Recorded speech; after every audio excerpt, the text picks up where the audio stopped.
Mirrorless cameras have taken over the headlines, the marketing budgets, and the lens roadmaps of every major manufacturer, and it would be easy to assume the DSLR is already a museum piece. It isn't. Canon and Nikon have both stopped active DSLR development, but the cameras they built over the last decade are still capable, still rugged, and, thanks to a flood of used inventory from photographers upgrading to mirrorless, still remarkably affordable.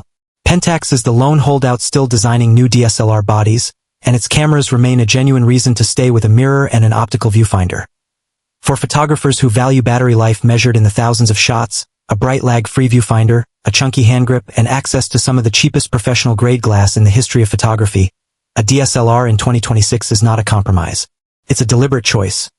Number 10 Nikon D850. The benchmark nobody has truly replaced. If there is a single DSLR that photographers point to as proof the format still matters, it's the Nikon D850. Released back in 2017, it remains astonishingly competitive against cameras costing twice as much, and it's the camera that multiple 2026 buying guides still crown as the best DSLR money can buy. The core of its appeal is a 45.7 megapixel backside illuminated full-frame sensor that delivers extraordinary detail, dynamic range, and cropping latitude. Landscape and studio photographers can push files hard in post without the image falling apart. Layered on top of that resolution is a 153-point autofocus system borrowed from Nikon's flagship D5, which makes the D850 genuinely credible for wildlife and sports, not just static subjects. Continuous shooting tops out around 79 frames per second depending on the battery grip configuration, with a buffer deep enough to sustain long bursts of raw files. What separates the D850 from a merely good sensor bolted to an old body is how complete a package it is. It's weather-sealed against dust and moisture. It has dual card slots, one SD, one XQD/CF Express, a tilting touchscreen, focus stacking and focus shift shooting built in, and 4K video with uncompressed output over HDMI. It also has the kind of battery life, often 1,000 shots or more per charge, that mirrorless shooters simply cannot match, which matters enormously on long wedding days, remote expeditions, or wildlife shoots where charging isn't an option. Nikon didn't meaningfully surpass the D850 with a mirrorless body until the far pricier Z9 and Z8, which tells you how well the original engineering has aged. Number 9 Canon EOS 5D Mark IV, the professional Canon choice. The Canon EOS 5D line built the modern full-frame DSLR market, and the Mark IV is its final and most complete chapter. Canon officially discontinued the camera in early 2026, but that hasn't dimmed its reputation. It's still one of the most frequently recommended DSLRs for photographers already invested in Canon's EF lens system. The 30.4 megapixel full-frame sensor sits a notch below the D850 in resolution, but it pairs with Canon's excellent color science, which many wedding, portrait, and event photographers still prefer straight out of camera. A 61-point autofocus system and dual-pixel autofocus in live view give it confident, reliable focus tracking in both viewfinder and screen shooting, while 7 frames per second burst shooting is enough for most real-world action work, if not quite elite sports coverage. Where the 5D Mark IV earns its keep is as a complete professional tool rather than a spec sheet winner. It's weather-sealed, built from a magnesium alloy chassis that shrugs off years of hard professional use, and includes built-in Wi-Fi and GPS for photographers who need to tag and transfer images quickly on assignment. It shoots 4K video, though with a notable crop and older codec limitations compared to newer cameras. Video is a secondary strength here, not the headline feature. Its dual card slots, CF and SD, offer the kind of redundancy professionals rely on for paid work where a corrupted card is not an acceptable excuse. The honest trade-off against the D850 is resolution and autofocus sophistication. Nikon's camera is simply the more technically advanced tool. But the 5D Mark IV was always priced at a premium when new, and used prices now reflect a camera in decline relative to its Nikon rival, which can make it a genuinely good value on the second-hand market for the right buyer. Recent retail clearances have also pushed remaining number 8 Canon EOS 90D the APS-C sweet spot. Not every photographer needs or can justify a full-frame sensor, and the Canon EOS 90D is consistently cited as the camera that proves APS-C DSLRs still have plenty of life left in them. Its 32.5 megapixel crop sensor is unusually high resolution for the format, giving landscape and travel photographers more cropping room than most APS-C bodies can offer, while the smaller sensor size gives telephoto shooters extra effective reach from the same lens, a real advantage for wildlife and sports photographers working on a budget. Burst shooting reaches 10 frames per second in viewfinder mode, which is genuinely competitive, and the autofocus system tracks moving subjects confidently enough for youth sports, birds, and casual wildlife work. The 90D positions itself as the enthusiast's all-rounder rather than a specialist tool. It shoots uncropped 4K video, has a fully articulating touchscreen that flips out for vlogging and awkward angles, and retains a traditional optical viewfinder alongside live view, giving shooters the choice between lag-free framing and a modern screen-based experience. Build quality sits a step below the professional bodies on this list. There's some weather sealing, but it's not the magnesium alloy tank construction of the D850 or 5D Mark IV, yet it's still solid enough for regular outdoor use without babying. What makes the 90D repeatedly show up in 2026 buying guides is value. It undercuts full-frame bodies significantly while offering speed and resolution that punches above its price class, and it pairs with Canon's extensive and affordable EFS and EF lens catalog, which includes some genuine number 7 Nikon D500 built for speed and wildlife. For photographers whose priority is tracking fast, unpredictable subjects, the Nikon D500 remains one of the most respected DSLRs on the market, full stop, not just among APS-C cameras. It was one of the most anticipated releases in Nikon's history when it launched, largely because sports and wildlife shooters had been asking for a pro-build, pro-autofocus camera in a smaller, lighter DX, APS-C body, and Nikon delivered exactly that. The autofocus system is essentially the same 153-point array found in the flagship D5 and D850, giving the D500 autofocus performance that rivals cameras costing considerably more, paired with a crop sensor that extends the effective reach of telephoto lenses. A huge advantage for anyone photographing birds, wildlife, or fast-moving sports from a distance. Burst shooting runs at 10 frames per second with a buffer deep enough to hold around 200 RAW files consecutively, meaning the camera doesn't choke during long action sequences the way many cameras of its era did. The X5 processor keeps everything responsive, and the body itself is built to professional standards, with weather sealing and a rugged magnesium chassis that can handle rough outdoor conditions, cold weather, and the kind of abuse wildlife and sports photographers routinely put their gear through. It also inherits the excellent Nikon DSLR battery life that shows up. Number 6 Nikon D7500, the budget-conscious enthusiast pick. The Nikon D7500 has become one of the most frequently recommended DSLRs for photographers who want real enthusiast-level performance without spending full-frame money, and it shows up again and again in .2026 roundups as a budget standout. It borrows its 20.9 megapixel APS-C sensor and image processor largely from the pricier D500, which means it inherits a lot of that camera's low light performance and image quality in a lighter, more affordable body. Continuous shooting reaches 8 frames per second, autofocus tracking is confident for everyday sports and wildlife, and high ISO performance holds up well enough for dim indoor events, evening photography, and other low-light conditions where cheaper entry-level cameras start to struggle. Ergonomically, the D7500 sits comfortably between entry-level and professional bodies. It has a deep, comfortable grip, a tilting touchscreen for flexible shooting angles, and a traditional top LCD panel that serious photographers appreciate for quickly checking settings without raising the camera to their eye.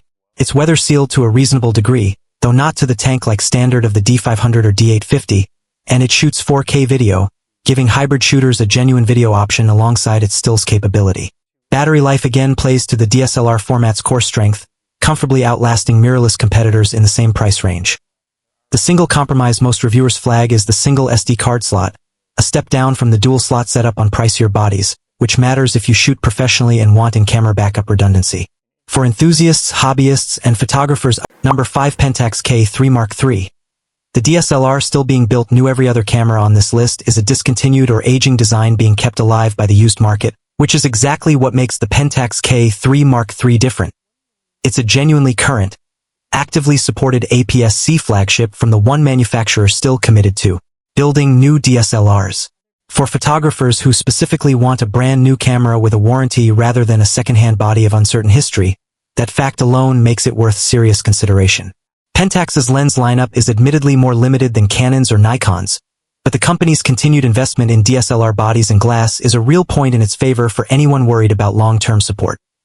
The K3 Mark III packs a 25.7 megapixel APS-C sensor, a bright, high-magnification optical viewfinder that's genuinely one of the best in the APS-C DSLR category, and Pentax's long-standing reputation for exceptional weather sealing and cold-resistant build quality. These bodies are built to handle genuinely harsh outdoor conditions, not just light drizzle. In body image stabilization, a feature Pentax has offered on DSLRs for years while Canon and Nikon largely reserved it for mirrorless bodies, gives handheld shooters a meaningful advantage in low light and with older, Non-stabilized lenses. Autofocus and burst performance are competitive with the APS-C competition from Canon and Nikon, even if Pentax's autofocus tracking sophistication trails the very best mirrorless systems. The appeal of the K3 Mark III isn't that it outspecs the number 4 Pentax K1 Mark II full-frame, weather-sealed, and astro-ready. Pentax's full-frame flagship, the K1 Mark II, is the camera that consistently shows up on Best for astrophotography and Best for landscapes lists among DSLRs still worth buying in 2026, and it earns that reputation through a genuinely unusual feature set. Its 36.4 megapixel full-frame sensor delivers excellent resolution and dynamic range, but the standout feature is Pentax's pixel shift resolution and astro tracer technology, which uses the camera's in-body stabilization system to physically move the sensor and track the stars during long exposures, correcting for the Earth's rotation without needing a separate tracking mount. For night sky and astrophotography specialists, that's a capability no Canon or Nikon DSLR on this list offers natively. Beyond its astro credentials, the K1 Mark II is built like genuine outdoor equipment. Pentax's weather sealing is best in class among DSLRs, rated to handle freezing temperatures, dust, and heavy moisture, making it a favorite among landscape photographers who regularly shoot in harsh conditions where a delicate camera simply isn't an option. In-body 5-axis image stabilization benefits every lens attached to it, including older manual focus glass from Pentax's decades-long K-mount history, which appeals to photographers who enjoy shooting with vintage or specialty lenses adapted to a modern sensor. A flexible articulating LCD and dual SD card slots round out a spec sheet clearly built around deliberate, considered shooting rather than fast-paced action work. Where the K1 Mark II falls behind the rest of this list is autofocus sophistication and burst speed. Number 3, Nikon D780.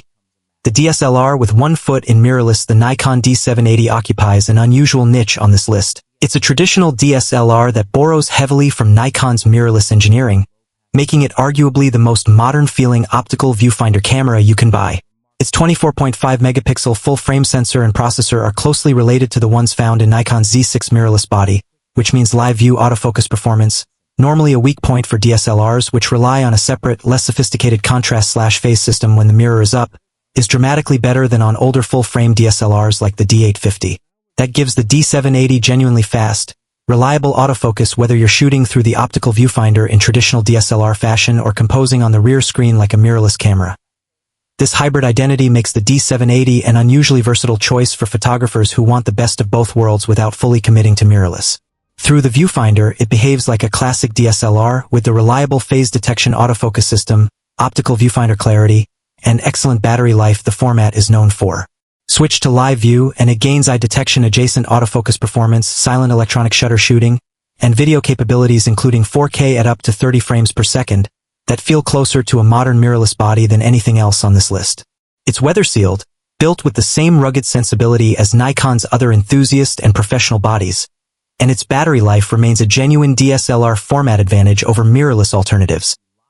The trade-off is price. 2 Canon Rebel SL3. The best way to start with Canon. Not everyone shopping for a DSLR in 2026 wants a professional workhorse. Plenty of buyers simply want an affordable, easy-to-use first camera that won't overwhelm them, and the Canon EOS Rebel SL3, also sold as the EOS 2. Its 24.1 megapixel APS-C sensor delivers image quality well beyond what the price point suggests, easily capable of large prints and serious cropping. What makes the SL3 particularly beginner-friendly is Canon's guided user interface, an on-screen mode that explains what each setting does and how adjusting it will change the resulting photo, effectively teaching photography fundamentals as you shoot rather than leaving a new user to decode a manual. A fully articulating touchscreen makes framing from tricky angles simple and adds welcome flexibility for vlogging or casual video, and the camera shoots 4K video, a genuine surprise at this price tier. Dual pixel autofocus makes live view shooting fast and confident, which matters since many newer photographers default to the rear screen rather than the viewfinder out of habit. The SL3 isn't a camera you buy expecting professional-grade speed or autofocus sophistication. Its 9-point autofocus system in viewfinder mode is basic, and burst shooting is modest. For its actual audience, though, none of that matters. It's an accessible, well-built entry point into Canon's enormous EF and EFS lens ecosystem, cheap enough that a beginner can experiment without a large financial commitment, and capable enough that a new photographer won't outgrow it within their first year of shooting. The camera's compact, lightweight body also makes it one of the least intimidating DSLRs to carry around daily. Number 1 Nikon D3500, the simple, reliable beginner's DSLR. Rounding out this list is the Nikon D3500, consistently described as hitting a rare sweet spot of capability versus affordability for first-time DSLR buyers. It's a lightweight, straightforward entry-level camera built around a 24-megapixel APS-C sensor with a sensitivity range extending up to ISO 25600, delivering image quality that comfortably exceeds what most beginners expect from their first interchangeable lens camera. It shoots at a modest but perfectly usable 5 frames per second, enough for casual action photography like kids' sports or pets in motion, without pretending to compete with dedicated action cameras. The D3500's defining feature is its guide mode, an in-camera tutorial system that walks new photographers through concepts like depth of field, motion, and exposure in plain language, framed around the kind of photo the user wants to take rather than technical jargon. That approach makes it an unusually forgiving camera to learn on, while full manual controls remain available underneath, meaning the camera grows with the photographer's skills rather than becoming limiting after a few months. Battery life is outstanding even by DSLR standards, often exceeding 1,500 shots per charge thanks to the camera's simple, power-efficient design and lack of power-hungry extras. It's a deliberately no-frills camera. There's no touchscreen, no articulating display, no 4K video, and no weather sealing, and the simplicity is precisely the point. Nikon stripped the D3500 down to the essentials that matter for someone just beginning their photography journey. A comfortable grip, a bright viewfinder, reliable autofocus for everyday subjects, and controls simple enough not to overwhelm. Its lightweight and small size, especially when paired with Nikon's compact 18-55mm collapsible kit lens, make it an easy camera to actually carry every day rather than leave at home, which matters more for building a photography habit than any spec on a chart. It's become genuinely harder to find new, with most buyers now shopping secondhand or renewed stock, but its combination of low price, excellent battery life,